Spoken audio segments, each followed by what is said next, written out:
என்னங்க? என்னையா? 6 மாசம் கரண்ட் பில் பாக்கி. ஜெய் ரொம்ப கோவப்படுறாரு. அடுத்த வாரம் வந்து வாங்கிக்க போ.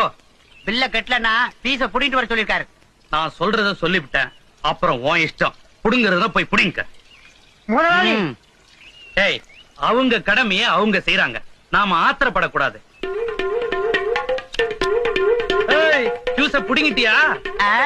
அங்கேயே இரு. உன் போஸ்ட் மரம், உன் ஃபியூஸ் கட்ட நீ புடிங்கிட்ட. நிலம் என்னது? கால கீழே வச்ச வெட்டிடுவேன். ஐயா கௌரவ பிரச்சனைன்னு வந்துட்டா கடைசியா வெட்டி விடுவார். இப்ப நான் எப்படிக்க போறது? கம்பி போட்டிருக்கீங்களா? அப்படியே போங்க. ஐயோ, நான் குடும்பத்தை விட்டுடுங்க. அது புடுங்கறதுக்கு முன்னால புத்தி இருக்குனண்டா. ஒன்ன விடுறது உன் கையில தான் இருக்கு.